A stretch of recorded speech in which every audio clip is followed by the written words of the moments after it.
स्थापत्य से संबंधित यही कुछ चीजें थी, बस इनको छोड़ देंगे। नोट करके जो विशेषताएं हैं वो बताया जाएगा। तो हाल ही में जो पूछा गया तो पढ़ा नहीं था, नर्मदापुरम किसको कहा गया?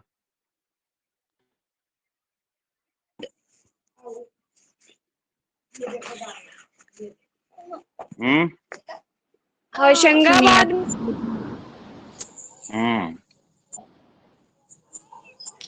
होशंगाबाद। अगले पॉइंट लिखेंगे, क्वेश्चन क्या था पाल भैया? शैली का विकास हाल ही में किस प्रागैतिहासिक स्थल का नाम बदला गया था, ये क्वेश्चन। होशंगाबाद, नर्मदापुरम हो गया। हाँ, वही। पाल शैली का विकास नवी सदी में, नवी सदी में विकास कह सकते हो। और चरम काल जो बताया गया था वो कितना रहेगा?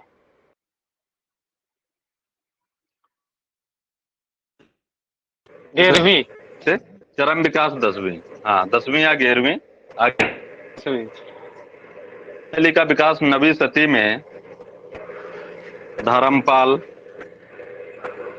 कामादेवपाल, इसके अलावा महिपाल, 3 लोग यहाँ से मुख्य रूप से बहुत ज्यादा इंपॉर्टेंट रहते हैं। एक तो धर्मपाल, देवपाल और महिपाल। तो लिखेंगे किस समय हुआ पाल शैली का जो विकास प्रारंभ हुआ, तो किसके समय में प्रारंभ हुआ?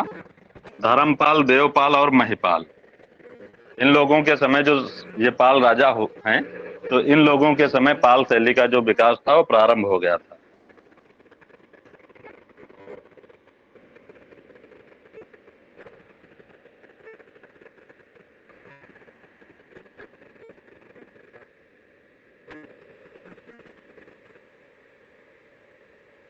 गौतम बुद्ध से संबंधित शेर,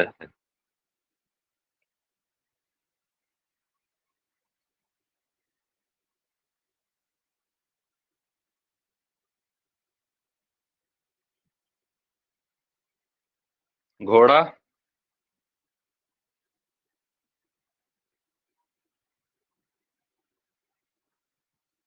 गृह त्याग भैया। हाँ, घोड़ा गृह त्याग। और जो शेर है वो समृद्धि या विकास का ही है प्रतीक, ठीक है, समृद्धि या विकास का ही प्रतीक माना जाएगा। अगला पॉइंट लिखेंगे, इस शैली के चित्र, मतलब पाल शैली के चित्र बंगाल, बिहार में, बंगाल बिहार में कब तक मुख्य रूप से चले थे? तो 13वीं सदी, 13वीं सदी, बंगाल बिहार में 13वीं सदी तक। तथा नेपाल, नेपाल भी इसी का क्षेत्र रहता है, तो लिखेंगे तथा नेपाल, नेपाल में 16वीं सदी तक,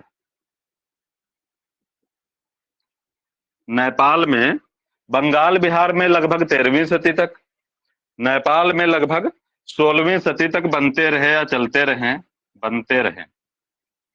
तो नेपाल जो रहेगा मुख्य रूप से यहाँ ज्यादा समय क्यों जाएगा? कल बताया गया था ये पॉइंट।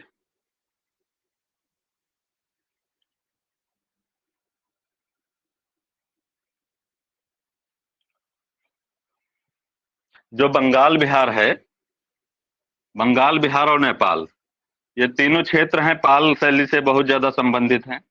यहीं पे तो कलाएं देखने को मिलती, पाल राजा जो पोथी चित्रण का प्रारंभ जहां से माना जाता है। तो बंगाल, बिहार और नेपाल, तो बंगाल और बिहार में लगभग 13वीं सदी तक, फिर नेपाल में 16वीं सदी तक। क्यों? क्योंकि बताया गया था जब पाल राजा समाप्त हो जाते हैं, पाल वंश जब समाप्त हो जाता है, तो नेपाल में जो पोथी चित्रण चल रहा था ये तो बंद हो गया था, लेकिन इसके अलावा यहाँ पे एक थंका या थनका शैली चली थी, जिसका सब्जेक्ट क्या होता था वो कल बताया गया था कि महात्मा बुद्ध से संबंध रखेंगे, महात्मा बुद्ध से संबंधित यहाँ पर सब्जेक्ट रहेगा। और इसके अलावा रहते या तो हिंदू और एक रहता ड्रैगन, सर्पाकृत मछली। तो वो सारी चीजें यहीं पे चलती रहती हैं नेपाल में ही। तब भी इसका टाइम जो है अपभ्रंश के बाद तक चला जाता है नेपाल का, इस क्षेत्र का।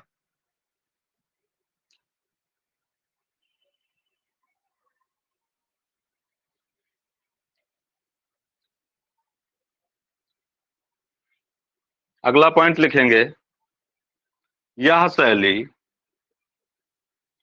शैली जो पाल शैली है, यह शैली मध्यकालीन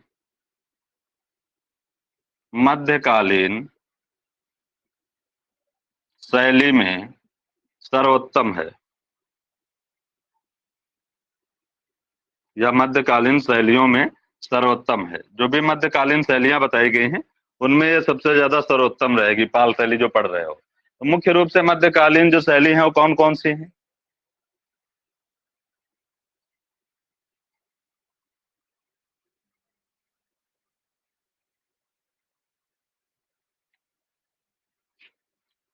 बताइए, मध्यकालीन शैली शैली प्रमुख रूप से कौन कौन सी है?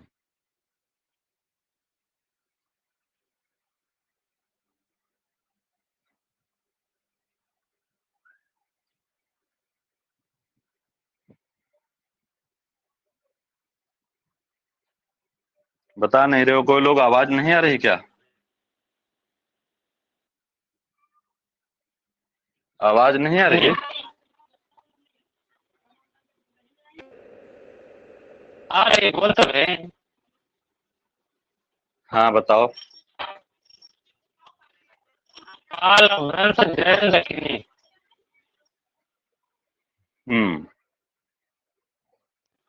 पाल, अपभ्रंश, जैन और गुजराती। दक्षिणी मुख्य गुजराती रूप, गुजराती। हाँ दक्षिणी नहीं कहेंगे, गुजराती कहेंगे। तो यह शैली मध्यकालीन शैलियों में सर्वोत्तम है।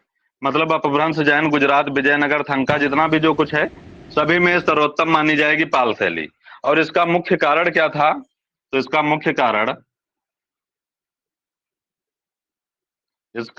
कारण एक तो बौद्ध धर्म का संरक्षण मिला और पाल राजाओं का संरक्षण मिला। तो इसका मुख्य कारण बौद्ध शैली होना, बौद्ध भगवान से संबंधित है तो बौद्ध शैली का होना, बौद्ध शैली का होना और पाल राजाओं का संरक्षण मिलना। मुख्य कारण क्या रहा है कि इसको पाल शैली का संरक्षण मिला और बौद्ध धर्म से संबंधित ही तो बौद्ध शैली का होना। तो ये मुख्य कारण था कि अन्य सभी शैलियों से ये सर्वोत्तम शैली मानी जाती है।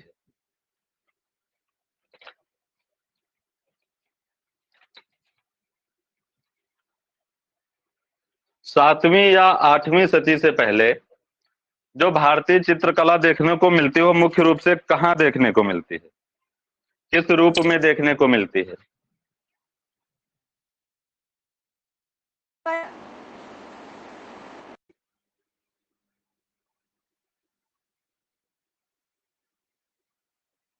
हम्म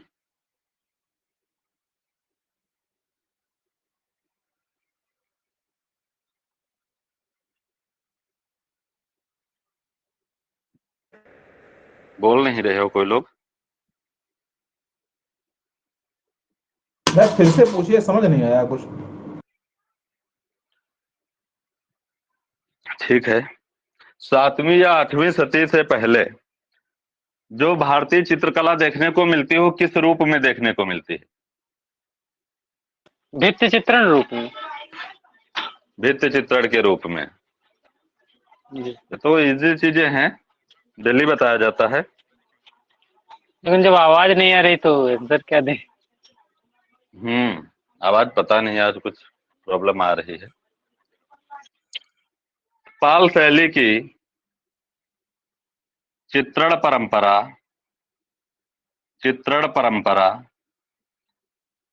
अजंता पर आधारित है, बताया गया था पहले भी। तो पाल शैली की चित्रण परंपरा अजंता व बाघ को भी सम्मिलित कर सकते हो, के समान है। लेकिन अंतर क्या है? यहाँ पे जो पोथियां हैं वो इंच में थी, तो यहाँ जो आकार रहेगा पाल शैली के चित्रों का आकार, वो इनसे छोटा रहेगा, अजंता व बाघ से। तो पाल शैली की चित्रण परंपरा अजंता व बाघ के समान है, किंतु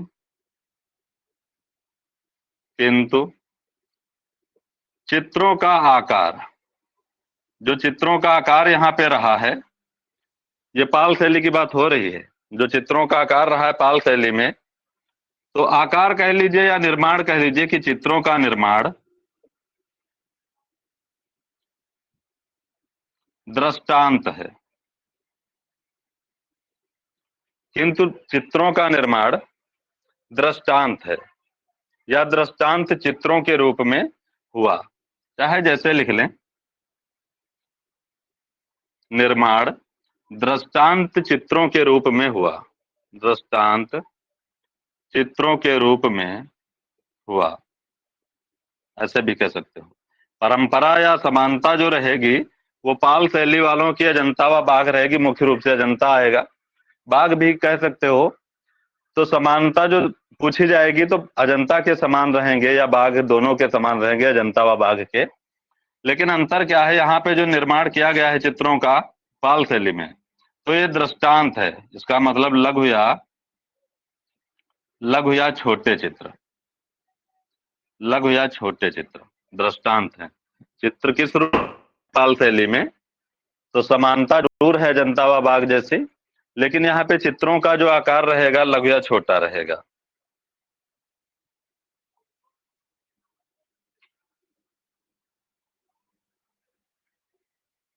हेडिंग डालेंगे पाल चित्रकला की विशेषताएं,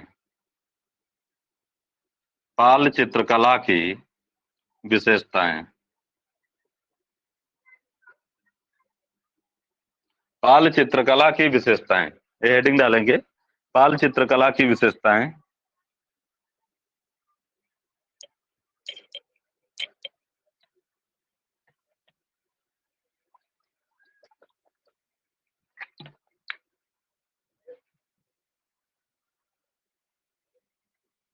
पहली विशेषता लिखेंगे, जो यहाँ पे मानवाकृतियों के मुख हैं, पहले उनके बारे में देखेंगे। तो लिखेंगे मानवाकृतियों में सवा चश्म चेहरे की अधिकता है। मतलब सवा चश्म चेहरे को छोड़कर कुछ चित्र बने हैं वो सवा चश्म चेहरे के बने हैं। यहाँ पे मानवाकृतियों में चेहरे का प्रयोग किया गया है, तो अधिकता है।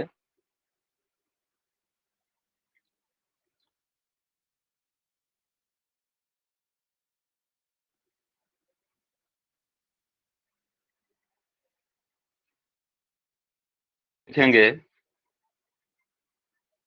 मुख के अनुपात में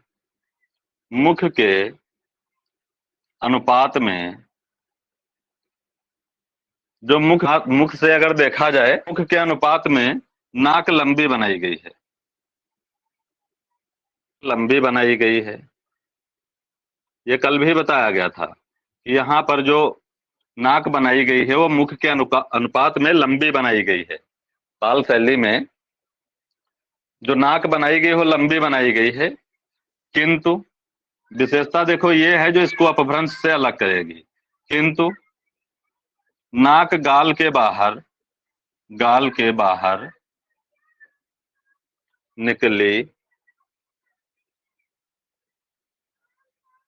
नहीं होती थी। नाक लंबी जरूर बनाई जाती थी, लेकिन नाक गाल के बाहर नहीं निकली होती थी। अपभ्रंश में अभी जब देखोगे तो यहाँ जो नाक रहेगी वो गाल के बाहर निकली दिखाई पड़ेगी। अपभ्रंश में जो ये विशेषता रहती है तो ये थोड़ा जटिल हो जाती है। वहां नाक जो रहती गाल के बाहर निकली हुई प्रतीत होती है, और यहाँ क्या है, मुख के अनुपात में नाक लंबी है लेकिन नाक गाल के बाहर निकली नहीं है। ये विशेषता रहेगी। गाल में एक पूछते हैं कि परले गाल, तो परले गाल के आगे निकली है लेकिन गाल के बाहर नहीं है। तो किंतु नाक गाल के बाहर निकली नहीं होती थी, ये विशेषता है यहाँ पर। अगला लिखेंगे आंखें। आंखें जो यहाँ पर बनी है वो बड़ी बड़ी हैं। पाल शैली में बड़ी बड़ी आंखें बनाई गई हैं, मानवाकृतियों में बड़ी बड़ी आंखें बनाई गई हैं।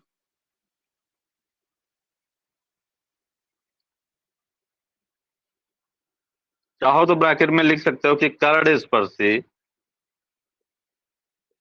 कर्ण स्पर्शी और वक्र। कर्ण स्पर्शी और वक्र रेखाओं में बनाई गई। यहाँ पर जो आंखें रहती हैं,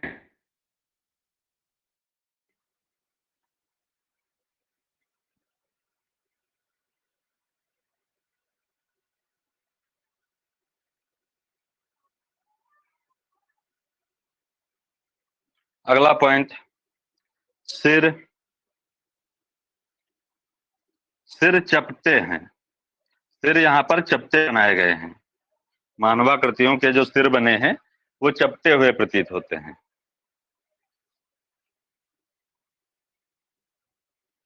अगली विशेषता, हाथों पैरों में जकड़न है। हाथों पैरों में, या ऐसे लिख लेंगे हमें, अकड़न है। यहाँ पे जो हाथ पैर बनाए गए हैं वो अकड़ के बनाए गए हैं, जैसे ज्यामिति में प्रयोग किए जाए।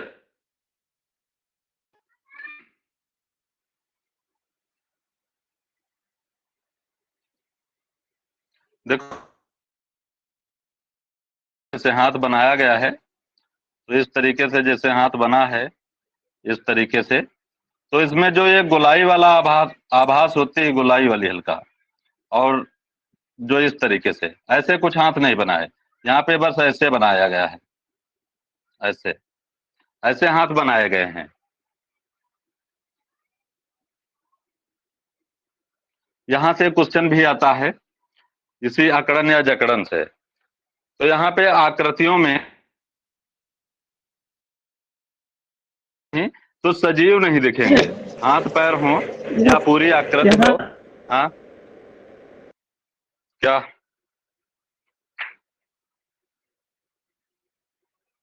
आवाज नहीं आई है? तो आकृतियों में यहाँ पे जो अकड़न होने के कारण सजीवता नहीं है। चित्रों में अगर पूछा जाए तो यहाँ पे अकड़न होने के कारण सजीवता नहीं है।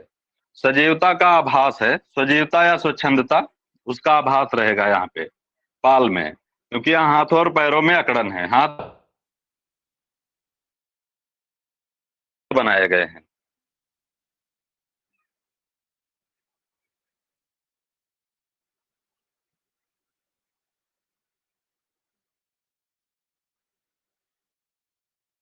अगला पॉइंट,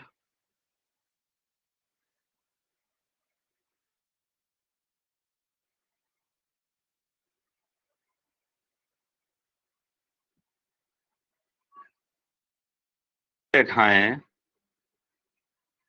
चित्रों, काले रंग, चित्रों की रेखाएं जो हैं वो काले रंग से बनाई गई हैं। तो काले रंग से बनी हैं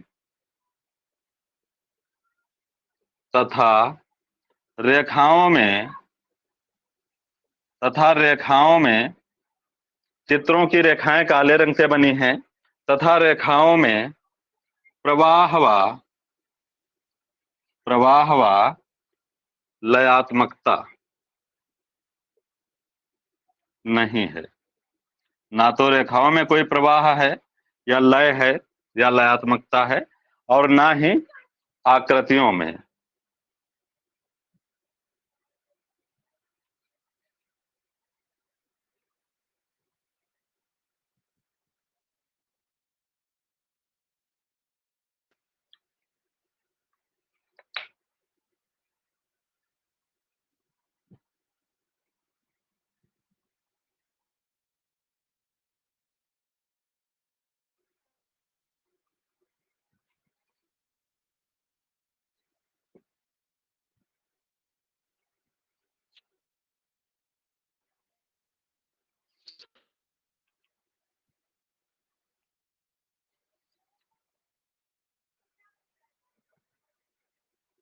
नोट हो,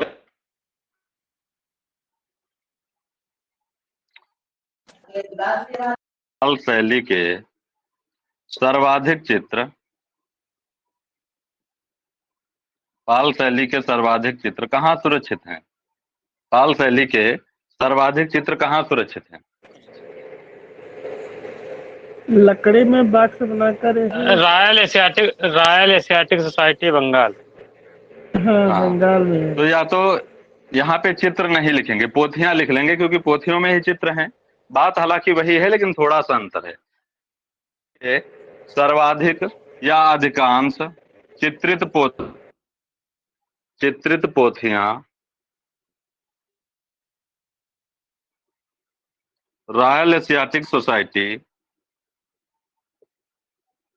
रॉयल एशियाटिक सोसाइटी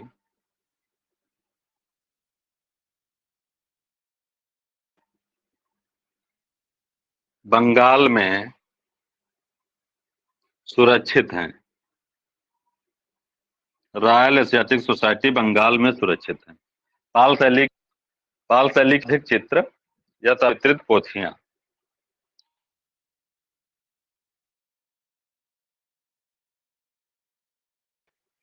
वहां चित्र हैं।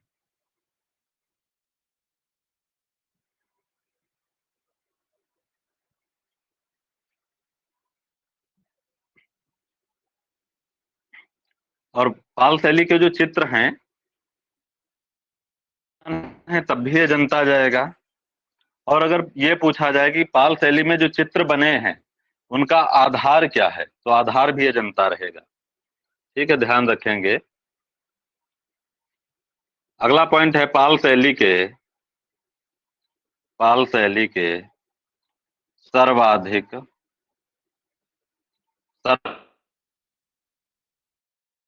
पाल शैली के सर्वाधिक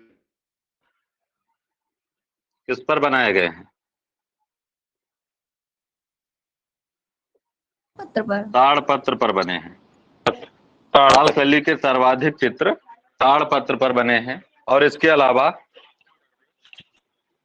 फिर लकड़ी का ताड़पत्र पर हैं। फिर काष्ठ फलक। दूसरे नंबर पर रहेगा वो पट्टचित्र बताए गए थे ना, जी।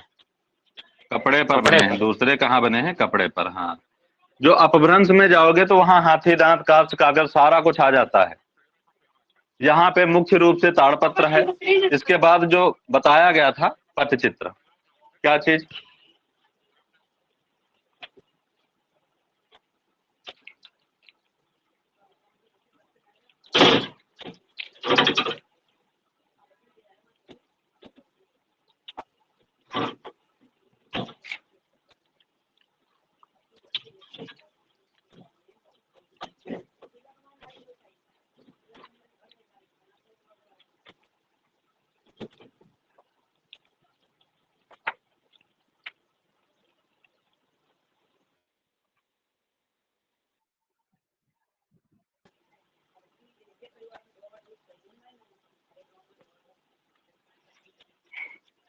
तो जैसे इस तरीके से अगर कोई क्वेश्चन आते हैं कि पोथी चित्रण का प्रारंभ कहाँ से हुआ, तो पाल शैली से बताना है। कि पोथी चित्रण बस इससे पहले पढ़ा। पहले अगर पूछा जाए कि प्रारंभ कहाँ होता पोथी चित्रण का, तो कहाँ रहेगा?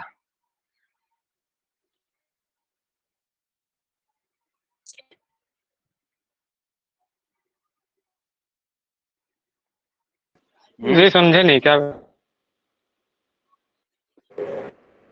पोथी चित्रण का प्रारंभ। क्वेश्चन नहीं समझ आया ना।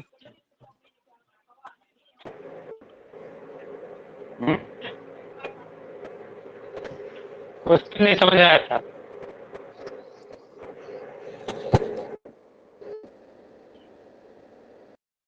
पोथी चित्रण पूछा गया है। पोथी चित्रण का प्रारंभ कहाँ से होता है?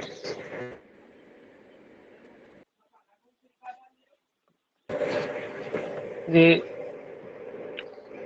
बंगाल पर बने हैं। पाल शासकों के समय पूछा जा रहा है कि पाल शासकों के समय क्या प्रचलित रहा है, तो सबसे ज्यादा ताड़पत्र प्रचलित रहेगा, फिर कपड़ा दूसरे नंबर पे। शासकों के समय जी। पटचित्र भी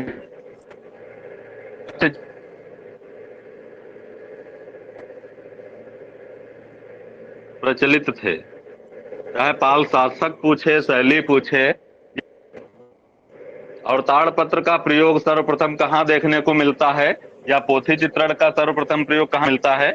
तो पाल शैली या पाल शासक, और यह स्थान जो रहेगा।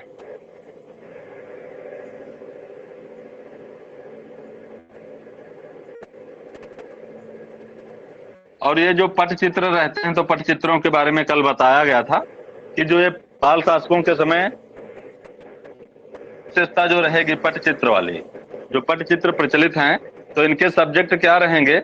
लोक कला और हिंदू धार्मिक ग्रंथ। पटचित्रों के क्या रहेंगे सब्जेक्ट? कला और हिंदू धार्मिक ग्रंथ। ये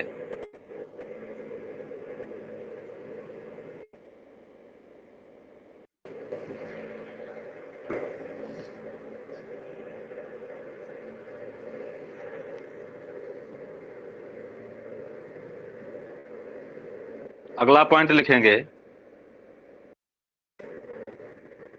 पटचित्रण के कलाकार। और ये जो चित्रण चला था पत्र पर, पोथी चित्रण, तो यहाँ पे तो बताया गया था जो भी कलाकार, ये पट चित्रण, तो इसके भी कलाकार देख लेते हैं। पट चित्रण के कलाकार कौन रहेंगे? तो नीलमणिदास,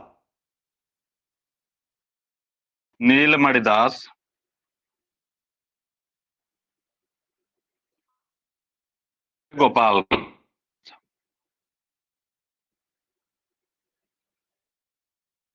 नीलमणिदास रहेंगे ये कलाकार। नीलमणिदास, गोपाल दास, या एक और लिख लेंगे बलराम दास, चित्रण के कलाकार हैं। और जो पीछे लिखे थे वो पाल शैली के हैं मुख्य रूप से। हालांकि पाल शैली में चित्रण, तो इसको थोड़ा सा बस अलग से पढ़ना, बस इतना ही।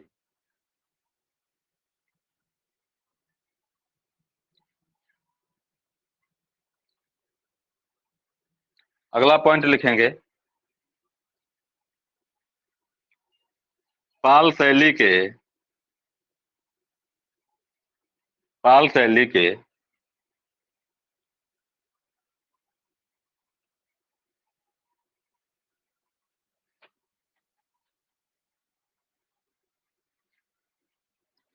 पाल शैली के चित्रकारों को, तो ताड़पत्र के अलावा अगर मूर्ति कला में पूछा जाता है, तो पाल शैली के चित्रकारों को कांसे की मूर्तियां, कांसे की मूर्तियां, पाल शैली के चित्रकारों को कांसे की मूर्तियां बनाने में महारत हासिल था, महारत हासिल था। एक तो पाल शैली के चित्रकार रहेंगे, और दूसरे जो चोल काल के रहते हैं, तो वो कांसे के लिए ही जाने जाते हैं।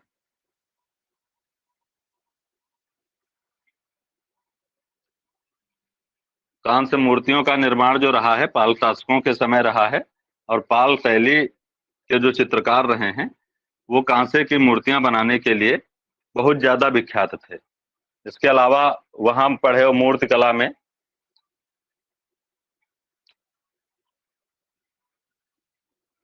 पाल शैली के चित्रों का आधार कौन सा ग्रंथ माना जाता है?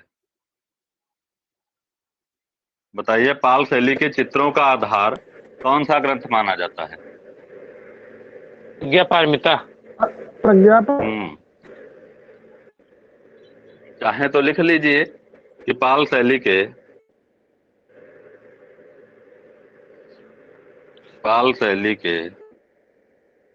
चित्रों का आधार प्रज्ञा पारमिता है, प्रज्ञा पारमिता है। क्या विशेषताएं हैं इसकी प्रज्ञा पारमिता की?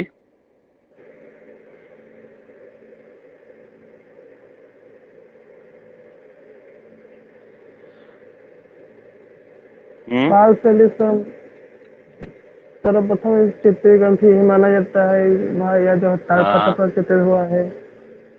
हम्म। यह जो ताड़पत्र पर है चित्रित प्रथम सर्वाधिक पोथी कौन सी मानी जाती है? यही प्रज्ञा पारमिता। ठीक है। यहाँ पर सर्वाधिक चित्र और पाए गए इसी ग्रंथ में है।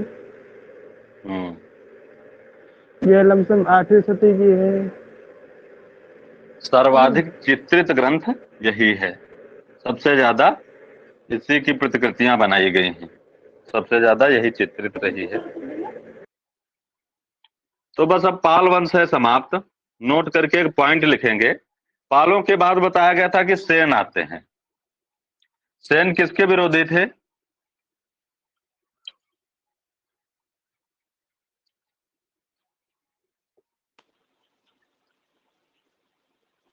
पाल शासकों के। और किस धर्म के विरोधी थे? बौद्ध धर्म के। बौद्ध धर्म सभी के। थे। हम्म। पाल राजा अनुयायी थे और ये जो सेन वंश है ये बौद्ध धर्म के विरोधी थे। तो सेन वंश की स्थापना के पश्चात पाल शैली पूर्णता समाप्त हो जाती है। पूर्णता समाप्त हो जाती है। सेन वंश की स्थापना के पश्चात पाल शैली पूर्णतया समाप्त हो जाती है। किंतु किंतु नेपाल में अभी बताया गया था कि 16वीं सदी तक कला चलती रहती है। तो किंतु नेपाल में यही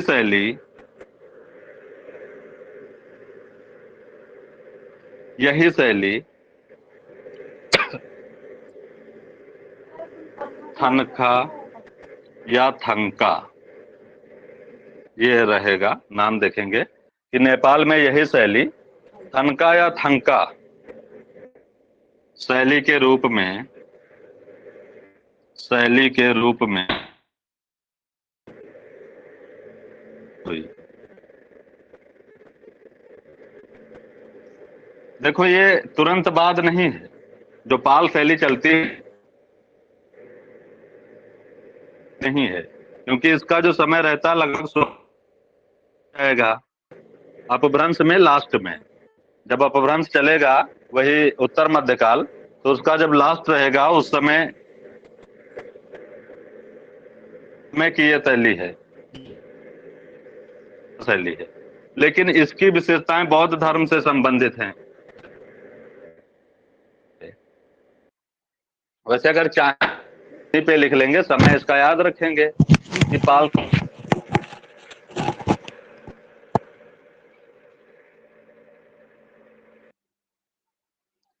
हेडिंग डालेंगे थंका शैली। थंका शैली या तनखा शैली।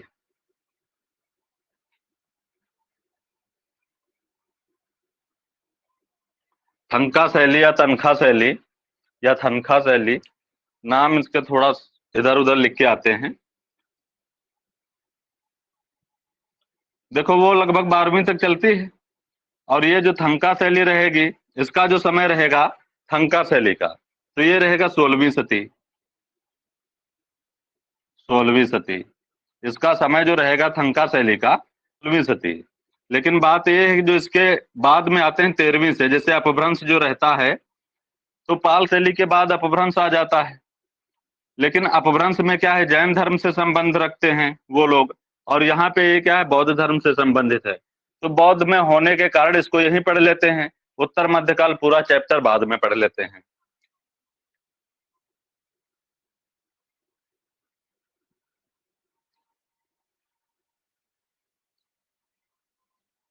लिखेंगे यह मुख्य रूप से तिब्बत की विश्वविख्यात शैली है। यह मुख्य रूप से तिब्बत की विश्वविख्यात शैली है। मुख्य रूप से जो इसका क्षेत्र रहता है, मेन रहेगा जो थंका शैली का, वो तिब्बत है। इसके प्रमुख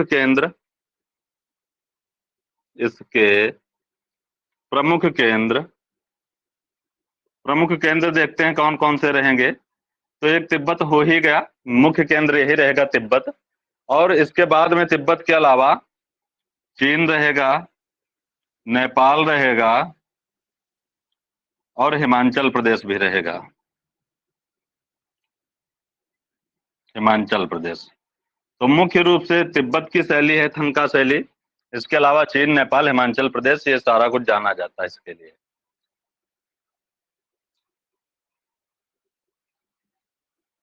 तो ये जो नेपाल है, तो पालों के समय यहाँ पे पोथी चित्रण हुआ करता था, और फिर 16वीं सदी में यहाँ पे थंका शैली की एक नई शैली जो पनपी है, वो यहाँ पे रहा है नेपाल में।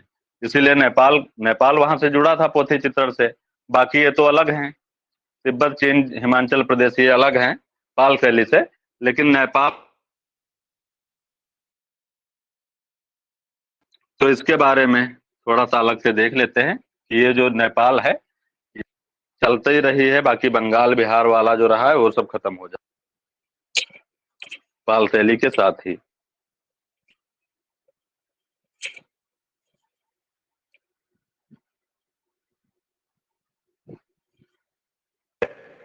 हेलो, तनखा तनखा फिर से समझा दे दोबारा। ये नाम एक ही है, चाहे थंका शैली आए चाहे तनखा शैली आए, या यहाँ पर भी था बना होता है थनका शैली आए। इसका समय देखेंगे 16वीं सदी है। 1 मिनट थोड़ा सा रुको तो फिर से ही बता देते हैं। नोट हो गया सभी का? किसी का छूटा ना हो, पूरा रफ कर देंगे।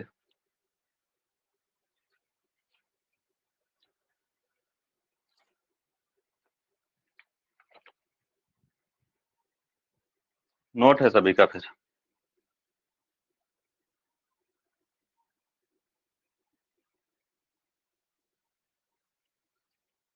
देखो, जो मध्यकाल था, मध्यकाल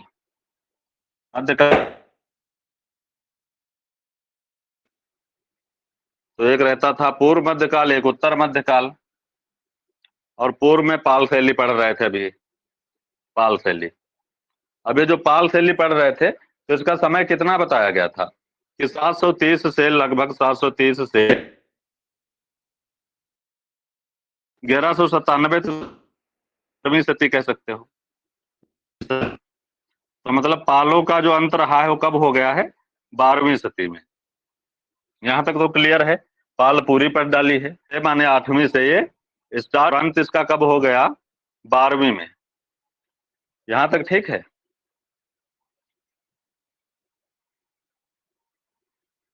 बोलो, यहां तक ठीक है? कोई दिक्कत है यहां तक? नहीं, यहाँ तक कोई दिक्कत नहीं।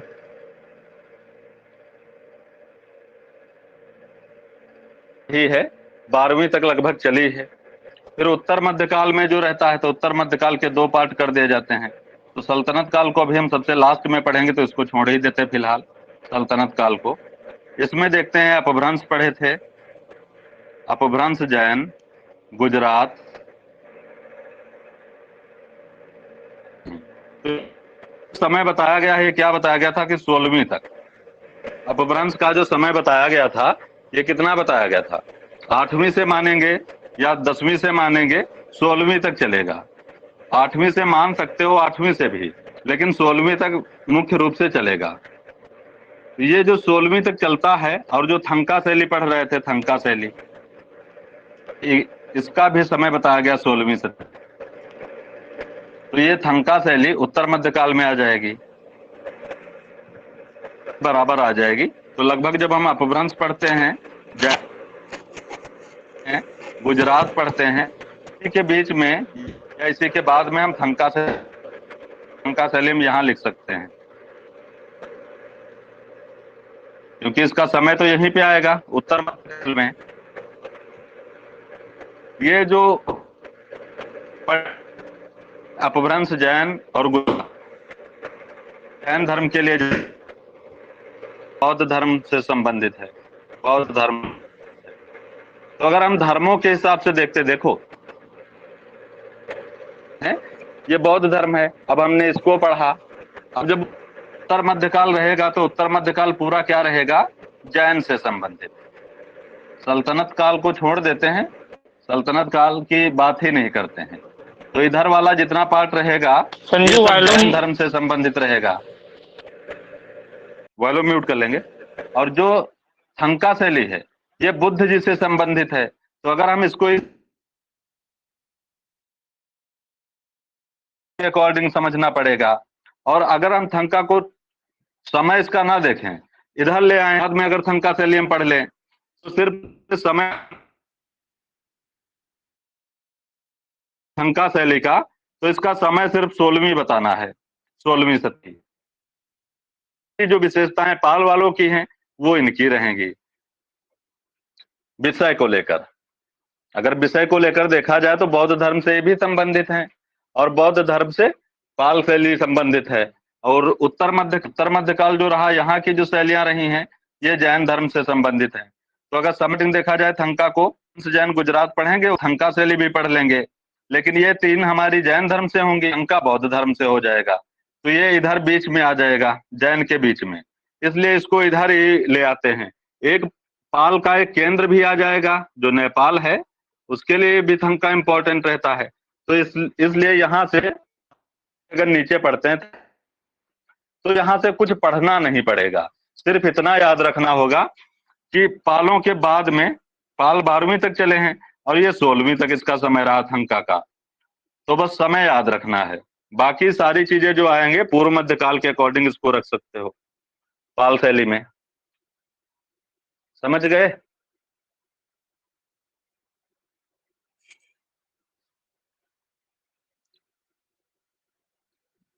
समझ गए या नहीं जी समझे, सर। बताओ फिर से।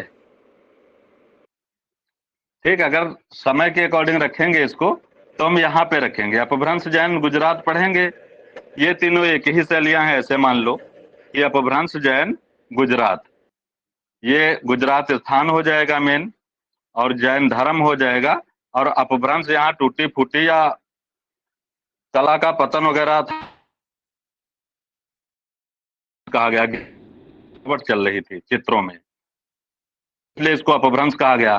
तो ये तो तीनों एक ही हैं, तो इनको तो हम मिला जुला के पढ़ लेंगे एक ही में, अपभ्रंश जैन को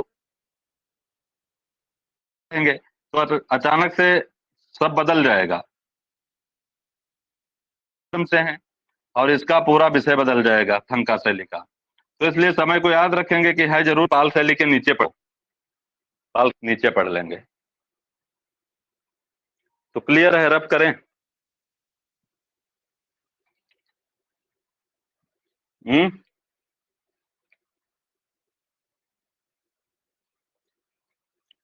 बताओ सारे लोग, कोई दिक्कत है अभी भी? अभी तक तो भैया नहीं लग रही है। हाँ, तो आगे भी नहीं लगेगी अब।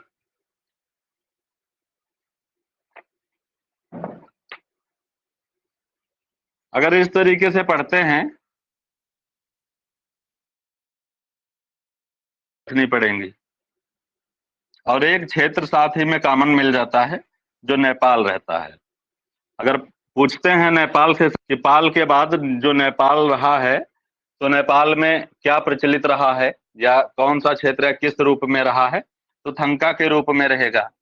थंका का मुख्य केंद्र जो रहेगा तिब्बत रहेगा, लेकिन नेपाल में भी प्रचलित थी, वो वाला पॉइंट याद रखेंगे जो इसके क्षेत्र लिखवाए गए हैं या केंद्र लिखवाए गए हैं।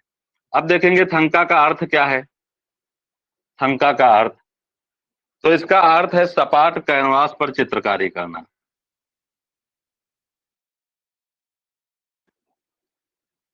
सपाट कैनवास पर चित्रकारी, सपाट कैनवास पर थंका का अर्थ है। या अगर ये ऑप्शन में नहीं है तो या कपड़े पर चित्रण, कपड़े पर चित्रण या चित्रकारी ये कह सकते हो। तो कैनवास नहीं है तो कपड़े पर चित्रण कह सकते हो।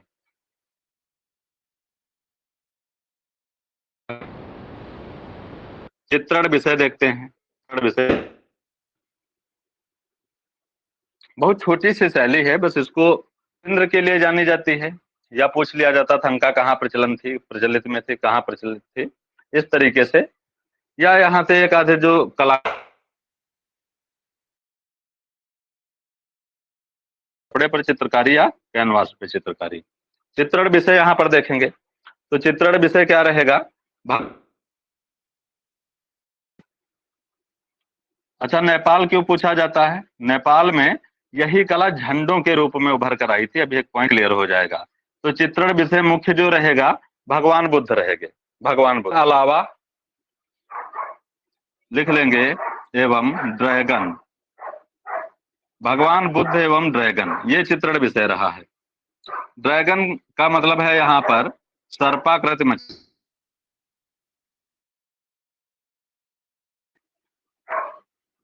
सर्पाकृति मछली, तो ये चित्रण विषय हो गया। चित्रण विषय भगवान बुद्ध से संबंधित हो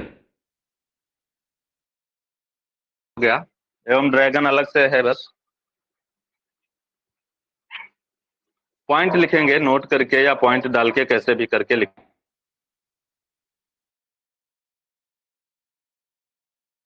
पाल से विशेषता,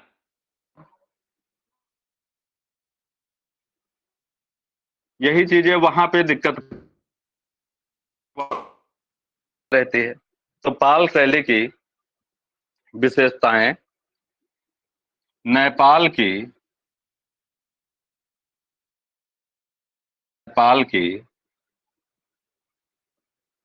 बड़े माप के प्रकट हुई। जो बड़े माप के झंडे बनाए गए नेपाल में, तो वहां विशेषताएं निहित हुई हैं, थंका के अंतर्गत प्रकट हुई, जिनको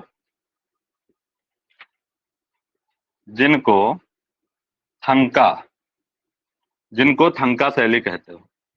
पाल शैली की विशेषताएं जो नेपाल की बड़े माप के झंडों पर प्रकट हुई, जिनको थंका शैली कहते हो या थंका कहते, ये बस इतना ही है इसमें। यहाँ का अगर धरातल पूछा जाए तो पाल से ये रहेगा, या तो कपड़ा रहेगा या कैनवास रहेगा।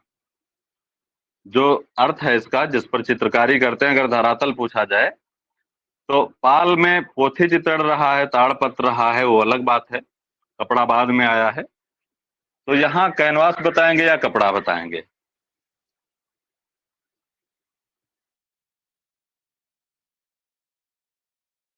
आकार जो यहाँ रहेगा चित्रों का, तो आकार चौकोर ही रहेगा, पता आयताकार। तो पॉइंट लिखते हैं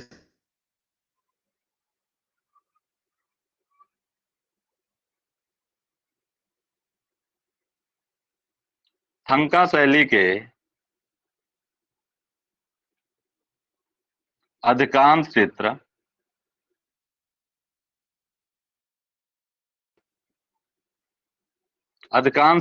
चित्र चौकोर कपड़े पर बने हैं, कपड़े पर बने हैं, ऐसे ही लिख लेंगे। दोनों चीजें आ गई। इनका धरातल क्या रहेगा? तो कपड़ा रहेगा।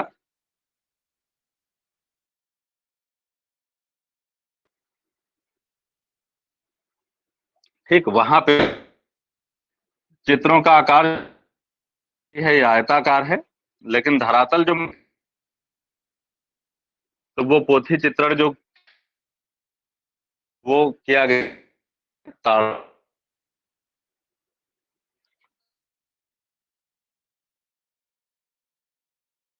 तनखा का प्राचीन नाम तनखा या तनखा ही है, इसीलिए नाम इसका गलत लिख के आता है। यहाँ के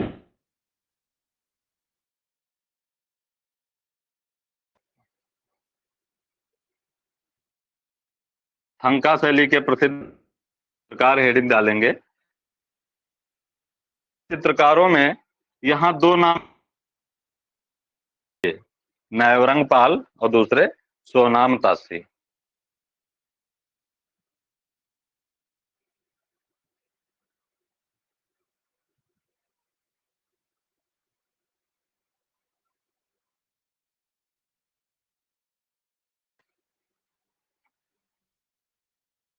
और थंका का प्राचीन नाम आता है तो वही बता देना है, तनखा या थानका। चाहो तो लिख लेंगे थंका का प्राचीन नाम, थंका का प्राचीन नाम थानका था, थानका, थानखा या थानका।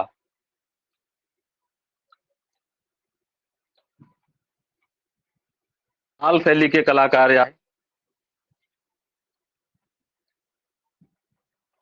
और फिर जो पट चित्रण रहा है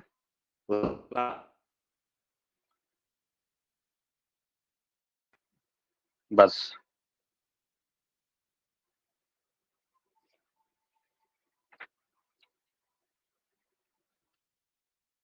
धीमान वित्तपाल जय विजय पराजय वही रहेंगे।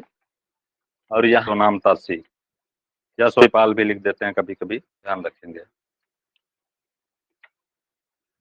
और जो पट चित्रकारी हुई है उसके वही नीलमणि दास, गोपाल दास और बलराम दास जो लिखवाए गए हैं वो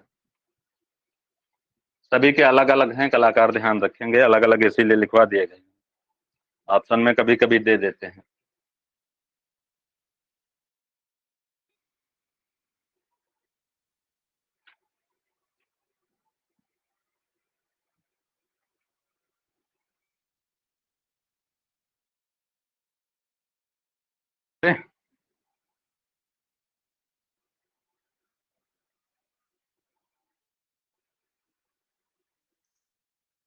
रब कर दे।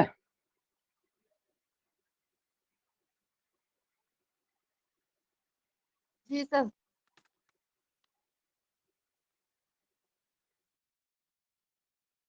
आजा।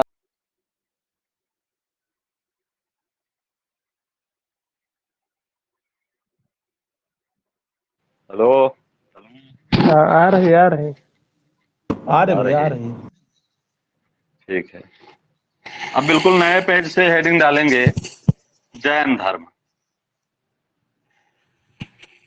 जैन धर्म। ये हेडिंग डालेंगे जैन धर्म, बिल्कुल नए पेज से। देखो थोड़ा सा जो मध्यकाल बताया गया था, मध्यकाल थोड़ा सा 1 मिनट फिर से देख लेंगे।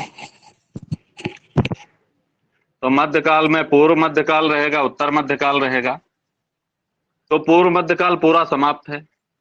पूर्व मध्यकाल का जो पाल शैली इसके अंतर्गत चल रही थी, पाल शैली ये पूरी समाप्त है, पाल शैली। इसलिए पूर्व मध्यकाल पूर्ण रूप से समाप्त हो गया यहीं तक। थंका शैली जो लिखवाई गई है वो अलग से लिखवा दी गई है इसी के नीचे। और जो उत्तर मध्यकाल रहेगा तो इसमें सल्तनत काल आएगा, तो ये तो आगे की बात है, सल्तनत काल सबसे लास्ट में लिखवाया जाएगा। और इधर जो रहता है अपभ्रंश, जैन, गुजरात और विजयनगर, तो थोड़ा सा देखेंगे इनका जो धर्म रहता है जैन धर्म। तो इसलिए पाल शैली मध्यकाल पूरा हो गया, फिर पूर्व मध्यकाल के बारे में जो भी जानकारी थी हो गया, समाप्त हो गया। अब ये जो पार्ट इधर मध्यकाल वाला, ये पूरा पार्ट बिल्कुल खत्म है। और इस जो पूरे मध्यकाल का, पूर्व मध्यकाल का समय वो बौद्ध धर्म रहा है। जो महायानी देवी देवता रहे हैं वो रहे हैं, लेकिन मुख्य रूप से बौद्ध धर्म रहा है। अब यहाँ से जब ये पूरा चैप्टर ही खत्म है, पूरा पूर्व मध्यकाल वाला पूरा चैप्टर ये खत्म है। अब उत्तर मध्यकाल में हमको जरूरत पड़ेगी जैन धर्म की। तो बौद्ध धर्म तो हम जानते हैं कि पहले हम पढ़ चुके थे महात्मा बुद्ध के बारे में, लेकिन जैन धर्म के बारे में अभी तक कुछ नहीं पढ़ा था। तो जैन धर्म के बारे में पहले पढ़ेंगे जैन धर्म, फिर उत्तर मध्यकाल शुरू होगा। तो पहले ये अपभ्रंश, जैन, गुजरात ये समाप्त होंगी, फिर सल्तनत काल आएगा बिल्कुल लास्ट में। तो थोड़ा सा जैन धर्म के बारे में देख लेते हैं, फिर अपभ्रंश के बारे में, जैन के बारे में और गुजरात के बारे में। ठीक है।